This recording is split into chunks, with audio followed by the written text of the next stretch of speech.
Let me see which one I want to do. November has a lot of stuff. So we're going to start with November is National Family Caregiver Month. And I'm going to read a little spiel. Every day, millions of Americans provide essential care and medical assistance to their loved ones. This is a proclamation bringing up from the White House in 2021. So let me start over. Every day, millions of Americans provide essential care and medical assistance to their loved ones. These acts of love, commitment, and compassion enable their family members to receive the support they need to live a life with dignity. This has been especially true throughout the COVID-19 pandemic, during which Americans of all ages have made substantial sacrifices to keep family members safe and healthy.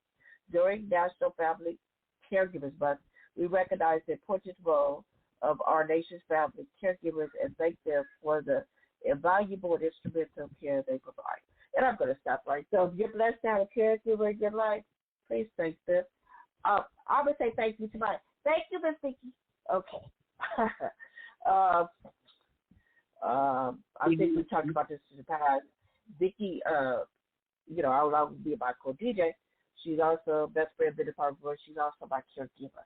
So I appreciate her. But moving on, did you want to share anything about being a caregiver? No, ma'am. Okay. She don't want to talk about how I get on her nerves sometimes. Okay. The next November is also National Alzheimer's Disease Awareness Month. So back in November 1983, President Ronald Reagan designated November as National Alzheimer's Disease Awareness Month. At the time, fewer than 2 million Americans had Alzheimer's. Today, the number of people with this disease has soared to nearly 5.4 million. During November, National Alzheimer's Disease Awareness Month aims at making the general public more aware of the disease and the scale of it among the U.S. population, as well as bring new light to potential care options for those affected. Okay, then I'm just going to share a few facts. Alzheimer's is the most common form of dementia, a general term for memory loss and other cognitive abilities serious enough to interfere with daily life. Alzheimer's disease accounts for 60 to 80% of dementia cases. Alzheimer's is not a normal part of aging. The greatest known risk factor is increasing age, and the majority of people with Alzheimer's are 65 and older. But Alzheimer's is not just a disease of old age. Approximately 200,000 Americans under the age of 65 have younger onset Alzheimer's disease, also known as early onset Alzheimer's. And I'm going to stop right there. Next week we'll continue with some facts about Alzheimer's. And I do have a resource number if you would like more information or helpline. And this is through our partners, Divine Victory. This is partnering with Alzheimer's of LA. And in their little resource book that I have, if you need resources or helpline, you can call 844-435-7259. That's Alzheimer's of LA. We give a shout out to them and thank you for their partnership. Okay, what else do I want to announce? Let's see. Oh, I already said if you need resources for domestic violence, I'm going to call 211. Our website, because Vicki mentions it to me, and again, I got to look for it, but today I got it. Yes. Site is divinevictoryministries.com. And on our website, you'll see all our podcasts you can go back to and listen to. It talks about our mission. And I just want to give a little quote. Positive social interaction is good for victims of social issues because they need positive reinforcement to replace the negative environment they just came out of. And that was quoted, my friends, by our own co-founder, Vicki Williams. So that is on our page as well. And then the many things that I'm doing and Vicki's doing. So check out our website, share it. And then one more thing. I'll talk about the Department of Justice is suing Uber due to charging higher fees for disabled. So I'll talk about that next week. And one more thing that happened this week, President Biden doing, Happy Veterans Day was also this week, so we're giving a shout out to all our veterans. So President Biden was giving a speech during Veterans Day, and he was giving an example in his story, in his speech, and he used the word Negro. And I'm going to stop right there, and I'll be more into it next week. Okay. So you can imagine when he did that it made it go viral and all that.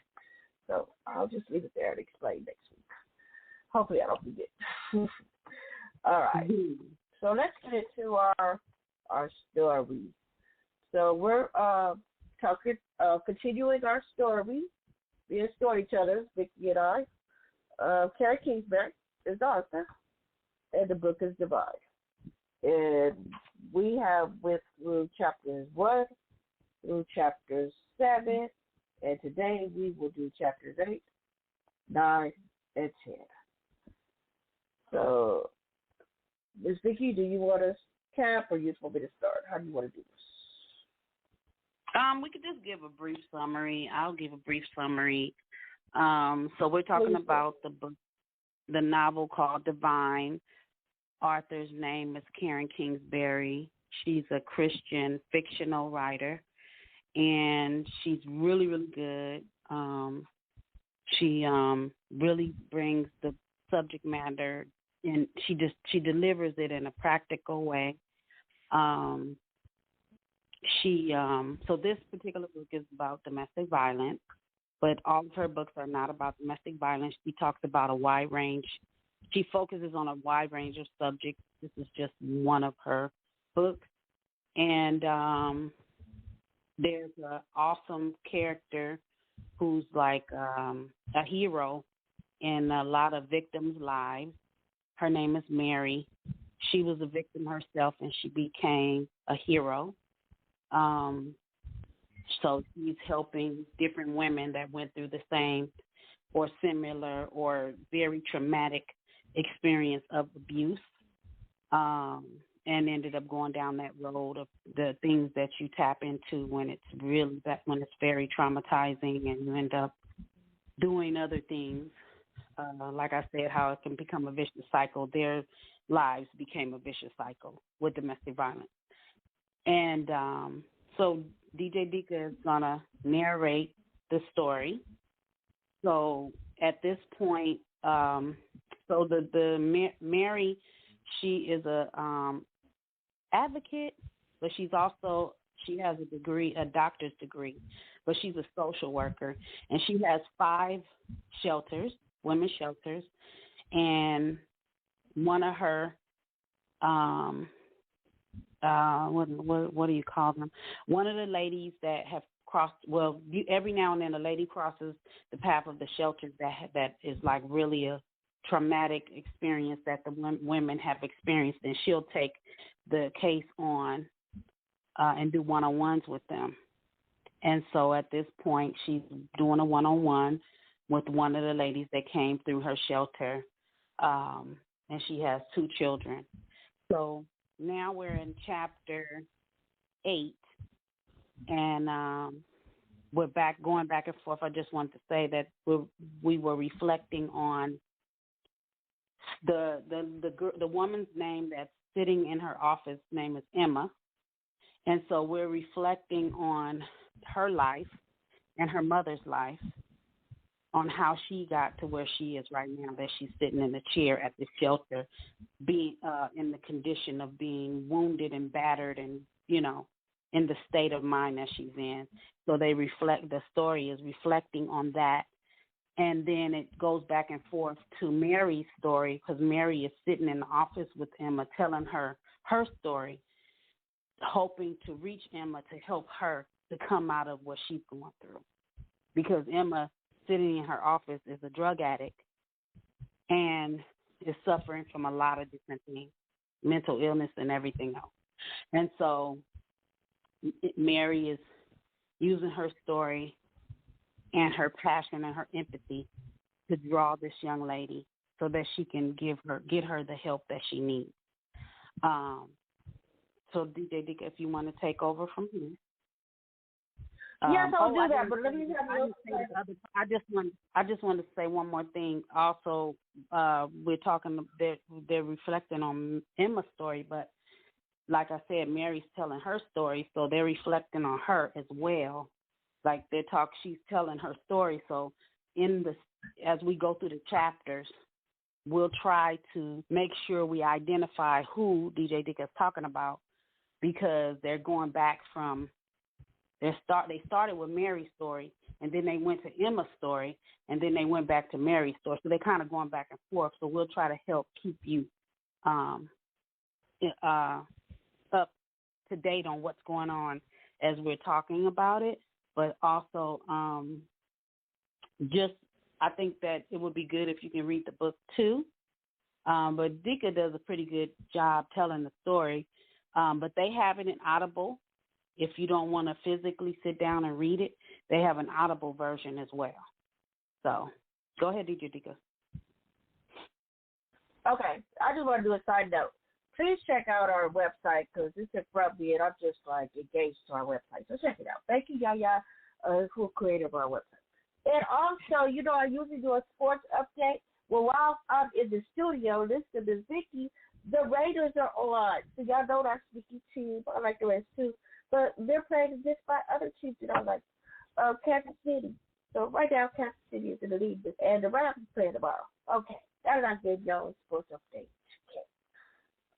Okay. We are starting with chapter 8. Okay, so here we go. Oh, another side note, I will make you guys laugh. Did you guys hear this video? She said I'm pretty good. Okay, I could have sworn last week she told me I was wonderful. Today I'm pretty good. Okay, all right. This weather ain't bad. I guess it's the Sunday to Sunday. I don't know. Okay. Chapter 8. Okay, yes. So in chapter 8, well, let me go back to 7. About chapter 7. In chapter 7, it was talking about Emma's mother and what her mother went through prior to her having Emma, and with her father had died 3 months after she was born and all that. And she's reflecting on the fact that her daughter is out somewhere and she's on drugs and she don't know where she at, and the person she was living with, she knows is abusing her, and she's just back in her kitchen and she's reflecting. So that's what we based off that. Okay, now, chapter 8. Now, Emma, if we go back in time, Emma, when Vicky was recapping, Emma is supposed to stay at the shelter with her 2 daughters until Barry, the director of the shelter, finishes her story. Okay, so she had to make her promise. So Emma is still there. She hasn't left. Even though voices in her mind is still telling her to leave, and her kids will be all right. So in chapter 8, she already had met with Barry the day before, and she took her kids to their room, and they slept the night, and she wakes up. She wakes up, and her 2 daughters are by her, and she wakes up reflecting and basically saying, it's been a while since she felt that peace. Because she's been high and in the streets and going back and forth with this man and trying to be a mother to her children. So this was the first time in a while she woke up in peace and knowing that her daughters were safe. So, like I said, when she wakes up, she's reflecting, and then that voice came back and said, "Oh, you can go. You can leave right there. And she hadn't had a fix. I hope I'm saying the right word. She hadn't had drugs in 2 days. So those voices are reminding her of that. You haven't had any drugs in about 2 days. You need your fix, and they're just talking to her. However, I'm so glad to know that Emma was strong enough to fight those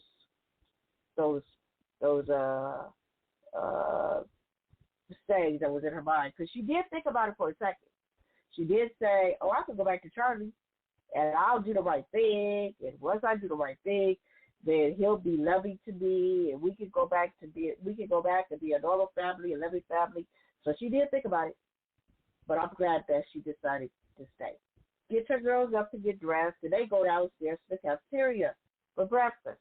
So as she's sitting with her daughters, there's other ladies there, And there's this